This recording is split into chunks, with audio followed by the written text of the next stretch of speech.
I remember meeting James the morning after he was shot. He was agitated, in pain, and pacing my office, his wound still wrapped in gauze. He had so much on his mind that morning, and his priority was his legal obligation. Still, he was angry that he needed to be in court, and frankly, so was I. James, I said, you do not need to be here. I can take care of court. Go home. Take care of yourself. Call me when you can.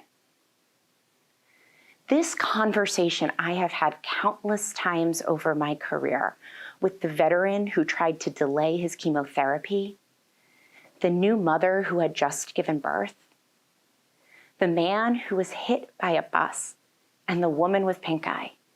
Every single one of them prioritized their municipal court matter over their health care. And I remember meeting Andrew when he came out to the floor of the hospital after having spent 2 weeks in the ICU. He had been shot, sitting in his car, holding his 2-year-old daughter. The bullet went into her chest and out of her back and into his stomach and lodged in his spine. Thankfully, she was fine, but he was now a paraplegic. And having gotten through the acute phase of his illness, he now needed rehabilitation. But a small infraction from several years ago prevented us from being able to get him enrolled in the kind of services that he needed to recover from his injury. Instead of focusing on rehabilitation, he spent days on the phone, mostly on hold, trying to work his way through the system.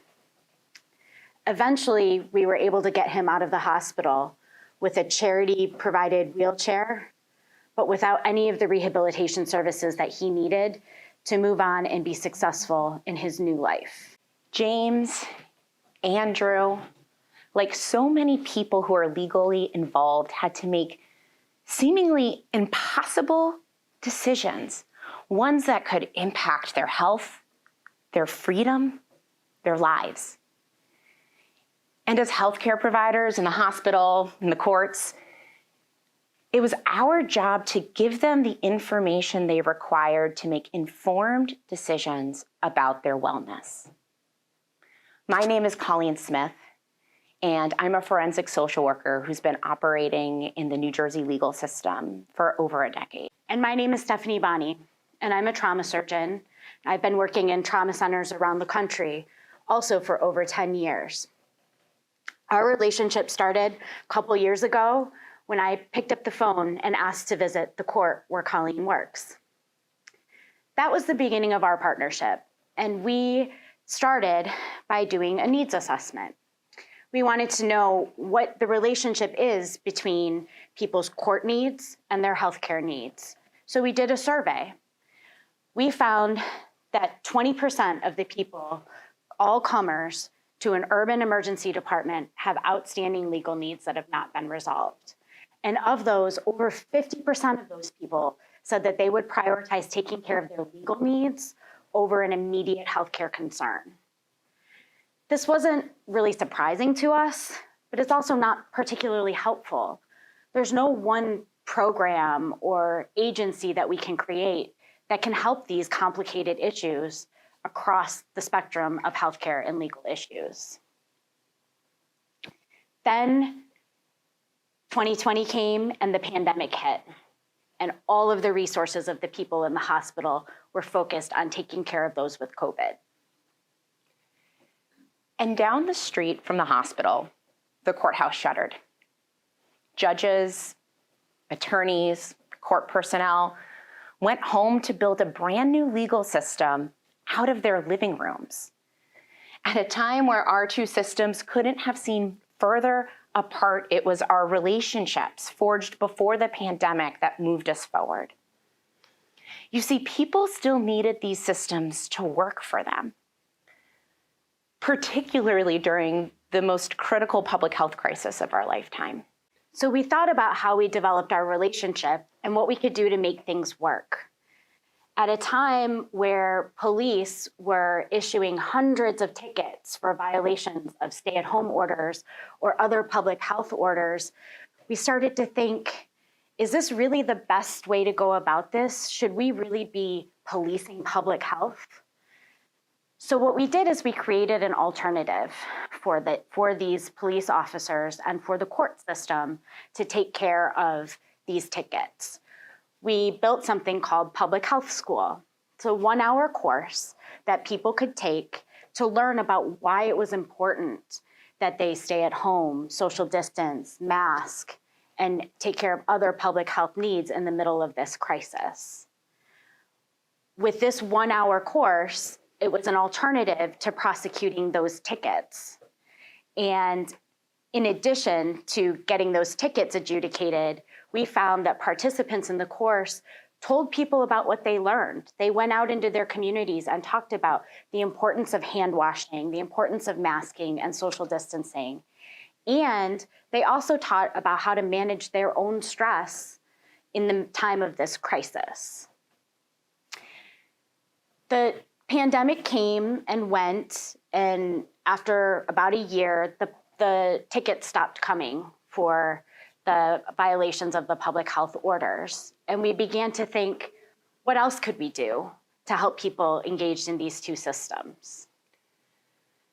With telehealth and virtual court dominating the service sphere, the digital divide was a concern in both systems. I had been conducting these pop-up virtual courts in a local shelter and thinking about how to expand to new locations, and thought, well, why not do this together and coordinate our outreach to connect with the people who had the least access to care. So I called up my friends in the courts, and I called up my friends in the social service realm. And I called up my partners in the hospital and the healthcare system. Together, we galvanized about 15 interdisciplinary partners who agreed to go out together to deliver preventative medicine, legal needs screenings, and make social service referrals. These partners introduced us to new contributors. Most importantly, people with lived experience in our shelter system. They identified the locations for our outreach, and they created a team of credible messengers who publicized these events and handled attendee recruitment. As time went on, people heard about what we were doing and approached us to join the team as well. Today, this cross-sector outreach has been institutionalized via our county's continuum of care. Our virtual court pop-ups are embedded in our public library and a drop-in center for people with mental health conditions.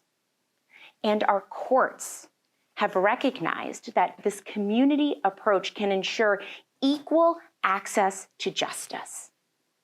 And our healthcare providers and social service agencies know what to do when someone who they're serving has an unmet legal need. We started the process thinking that we were going to create a program or an agency, something new that would handle these issues. But what we learned is that it's not about one agency or partnership.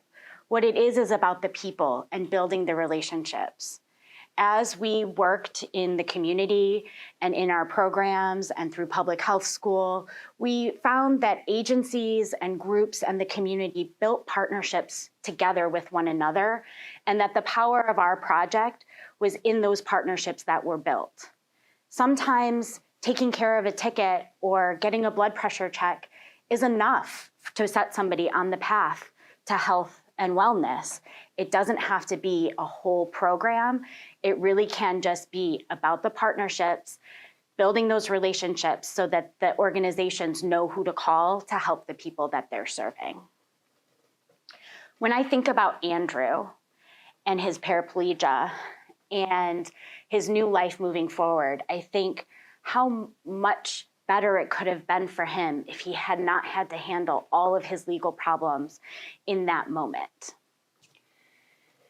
And when I think about James, I remember the doctors, the nurses, the social workers who could respond to the bullet in his arm and give him the information that he needed to recover at home.